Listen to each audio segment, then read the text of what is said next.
కృష్ణా జిల్లాలోని మచిలీపట్నంలో రాజకీయ వాతావరణం ఒక్కసారిగా ఉద్రిక్తంగా మారింది.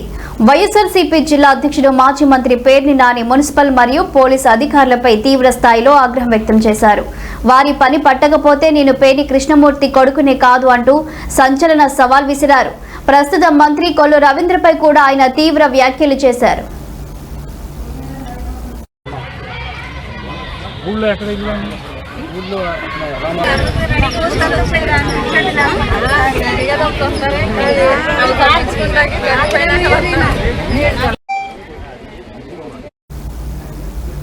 మచిలీపట్నం 6వ డివిజన్లో శ్రీపతి వెంకటాచలం నిర్మాణంలో ఉన్న గృహాన్ని మున్సిపల్ అధికారులు పోలీస్ బందోబస్తు మధ్య కూల్చివేయడం వివాదానికి దారితీసింది. ఈ ఘటనతో ఉద్రిక్తతలు చెలరేగాయి. పేర్ని నాని కుమారుడు కిట్టు అక్కడికి చేరుకోవడంతో పోలీసులు మరియు వైసీపీ శ్రేణుల మధ్య వాగ్వాదం చోటు చేసుకుంది. ఈ పరిణామాల నేపథ్యంలో బాధితులను పరామర్శించేందుకు ఘటనా స్థలికి వచ్చిన పేర్ని నాని అధికారుల చర్యలను తీవ్రంగా ఖండించారు. వైసీపీ మళ్లీ అధికారంలోకి వస్తే సంబంధిత అధికారులపై కఠిన చర్యలు తీసుకుంటామని హెచ్చరించారు.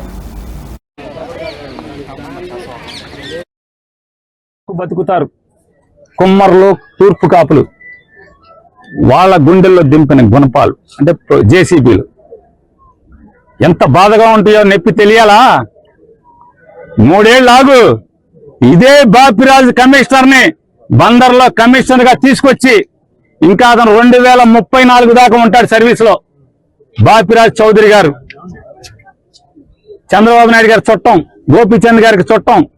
ఈ బాపిరాజు చౌదరి గారిని 2029 గవర్నమెంట్ రాగానే, జగన్ రాగానే ఆ కమిషనర్ బందర్ పోస్టింగ్ తీసుకొచ్చి ఇదే బాధ, ఇదే ప్రొక్లైన్ దిగితే గుండెల్లో ఎంత బాధ ఉంటుందో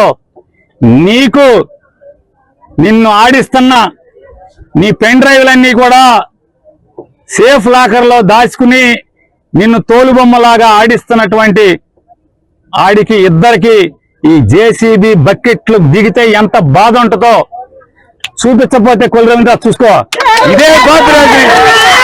ఇదే బాపిరాజుని బందర్ తీసుకొస్తా.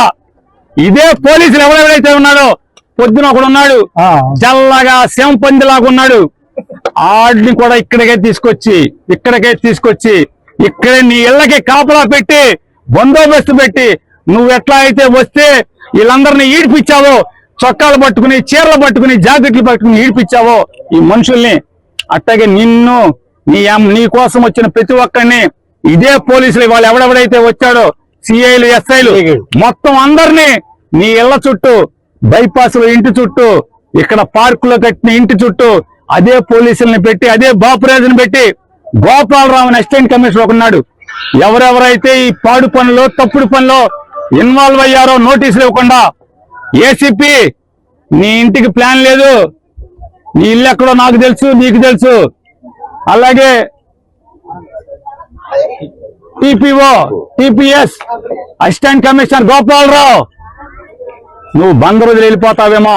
గోపాలరావు, బందర్ కాదు, నువ్వు ఆంధ్ర రాష్ట్రంలో ఎక్కడున్నా సరే, అవసరమైతే నువ్వు తెలంగాణ వెళ్తే కేసీఆర్ కాళ్ళన్నా పట్టుకుంటా.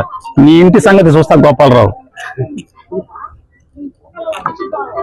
మనిషి జన్మ ఎత్తలేదా మీరని అడుగుతున్నాను. మనిషి జన్మ ఎత్తలేదా ఎవడు మీరు అసలు? అధికారులా? అలాగే జిల్లా ఎస్పీ నాయుడు గారిని కూడా అడుగుతున్నా, అయ్యా ఎస్పీ గారు, కమిషనరు మీ పోలీసులకి పోలీస్ రిక్వజిషన్ ఇచ్చాడా? ప్రొటెక్షన్ అడిగాడా? రాతపూర్వకంగా అడిగాడా? ఫోన్ చేసి కొల్లు రవీంద్ర అడగటం కాదు ఎస్పీ గారు, నిన్ను రాతపూర్వకంగా మున్సిపల్ కమిషనర్ మీ పోలీసుల్ని నాకు పోలీస్ బందోబస్తు కావాలి, సోన్స్ నోటీస్ నంబర్ ప్రకారం కోలవేయటానికి నేను వాళ్ళకి నోటీస్ ఇచ్చాను.